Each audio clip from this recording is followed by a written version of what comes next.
Jeez, would you look at this?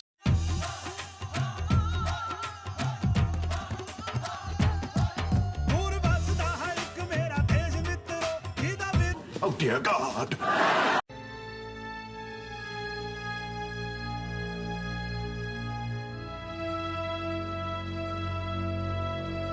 Oh dear God!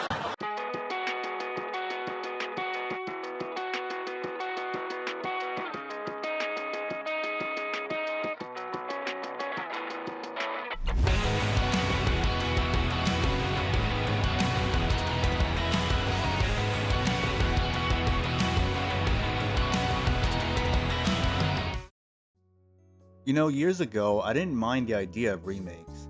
The thought of an old game being remade with the use of current technology for modern platforms was interesting. After all, it worked out well for Capcom with the Resident Evil 1 remake in 2002. But during the last several years, I've grown to have a strong dislike towards remakes or even the mere thought of a game being remade. If developers aren't making sequels that taint an IP or making new IPs that showcase their lack of creativity and innovation, then they're pumping out remakes for the modern audience. Either way, it's also tiring. But even more tiring are these modern remakes that are clearly made to follow current trends and to shit on the original games by including unnecessary changes, one of which being implementing wokeness. Now, I've explained my disdain towards remakes before and went over some of the games that were mishandled by the developers. So instead of going over certain games again, I'll have the link to one or two of those videos in the description section below.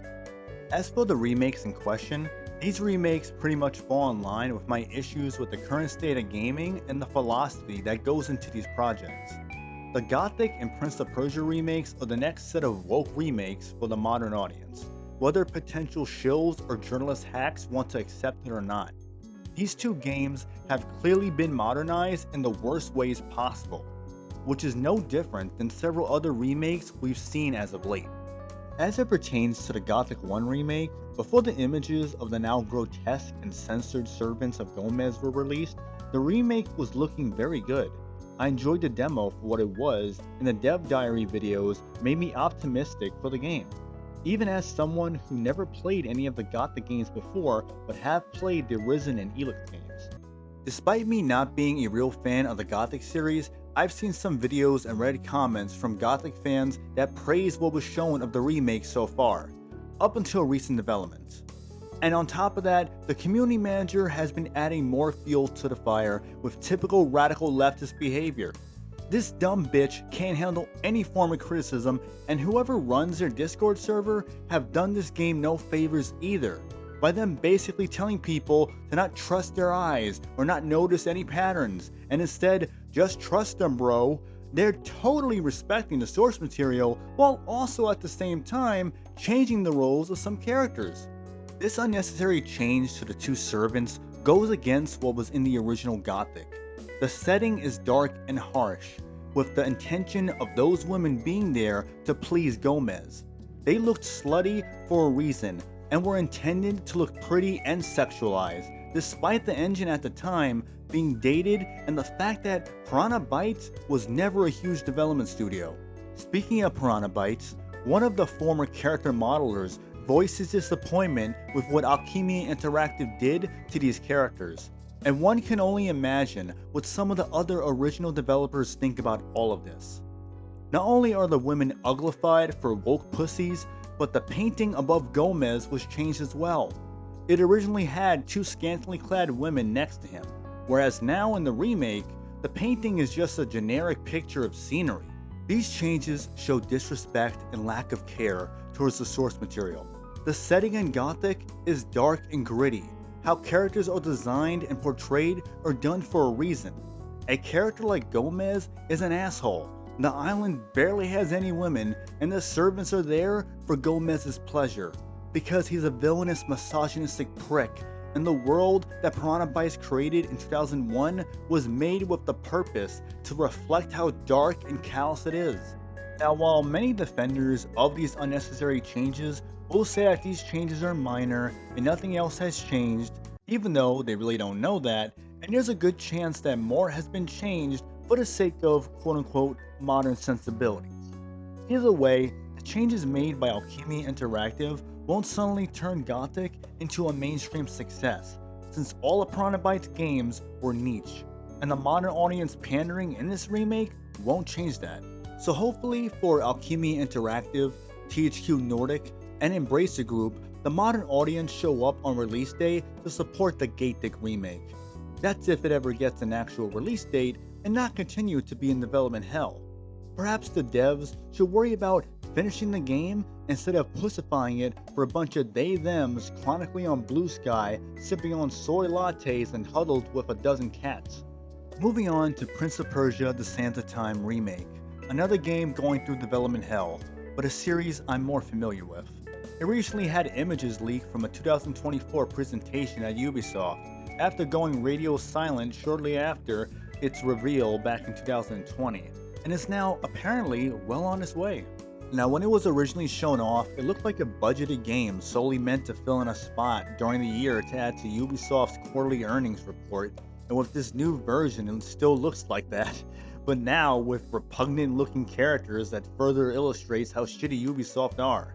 Though none of this is surprising considering Ubisoft's track record. After all, they are one of the absolute worst studios around, that quite frankly should have been closed down years ago. I'm serious, Ubisoft only puts out pure goy slop toxic waste, and yet they still manage to have people shill hard for them and take bribes from them, even after they told you to not get comfortable owning your games, and make up excuses whenever one of their quadruple A games flops harder than Kamala Harris's presidential run. Anyone who still supports Ubisoft are either mentally challenged or a corporate slave still chewing on their shit-infested boot. This studio absolutely fucking sucks, and it's about time you people let them go already. You're far better off sticking with their older catalog of games. You know, when they had games actually worth playing, not garbage like Assassin's Creed DEI Samurai, Star Wars Wide Jaws, or Rainbow Flag 6. Despite the original Prince of Persia remake looking subpar, it definitely looked infinitely superior to this Larry Fink approved steamy polished shit. So much so that I would much rather take the original 2020 version any day. But you know what would be even better? If Ubisoft just released a trilogy collection on all current platforms. At least THQ Nordic had enough sense to announce the Gothic trilogy for current platforms.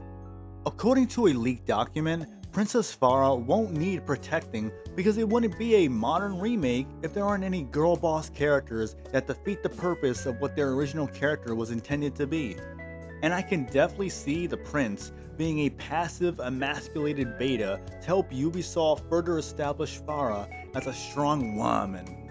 All in all, it's almost a given that this Prince of India remake will be more slop from Ubisoft, so expect glitches, wokeness, and nothing remarkable, with a ton of shills shucking and jiving for this remake, as they always do with modern releases. And the same can be said about the Gothic remake, except there may be a chance that some Gothic fans will have a spine and address any changes that does a disservice to the original, whether it be character designs, dialogue, or story elements. I get that remakes are all the rage, but I have to question why people still insist on companies going in this direction. It feels like this crowd of people are just as guilty as the developers that make soulless, bastardized remakes that seem to only exist to condition audiences to only play the shiny new remakes and avoid the old, quote-unquote, outdated originals. I'm not interested in being part of that audience. That's not to say that every remake is terrible automatically, but I refuse to ignore patterns and pretend that these original games are automatically inferior simply because they aren't new. In fact, I think studios should do us all a favor when it comes to these remakes that they insist on modernizing so much. Cancel it.